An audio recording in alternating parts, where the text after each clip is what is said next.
Have you ever wondered how we landed on Mars or how we predict the weather? The answer lies in the power of supercomputing. In the mid-20th century, a revolution began, a revolution that would change the face of science, technology, and society itself. This revolution was supercomputing.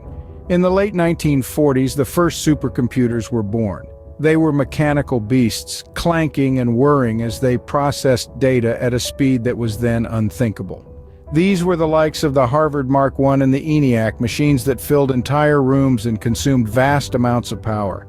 But technology never stands still. By the 1950s and 60s, we had moved on to the era of transistor-based supercomputers.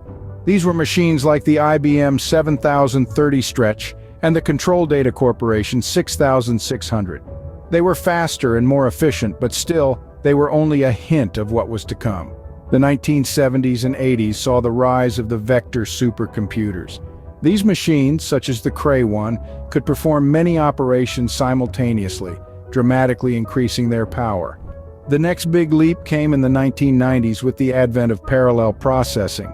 Supercomputers like the Thinking Machine's CM5 utilized thousands of processors working in tandem to solve complex problems.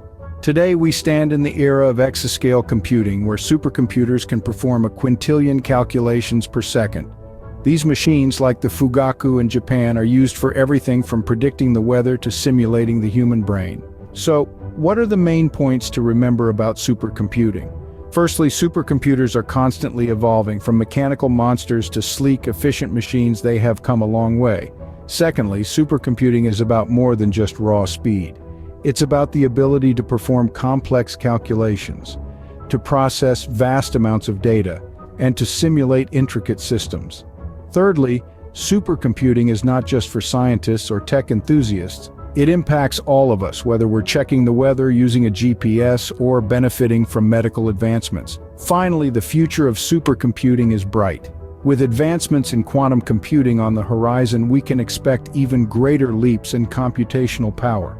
In conclusion, supercomputing is a fascinating and vital field. It's a testament to human ingenuity and our relentless pursuit of knowledge. It's the engine that drives scientific discovery, technological advancement, and societal progress. And who knows what stunning breakthroughs the future may hold? Voiceover.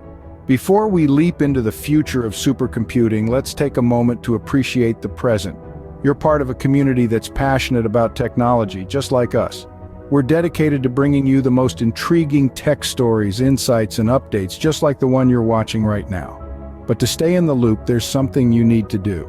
See that red subscribe button below this video? Click on it. By subscribing, you'll join our tech-savvy community and be the first to know about our latest videos.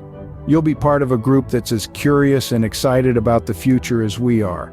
Whether it's the evolution of supercomputing, the next big thing in artificial intelligence, or the future of quantum computing, we've got you covered, so don't miss out.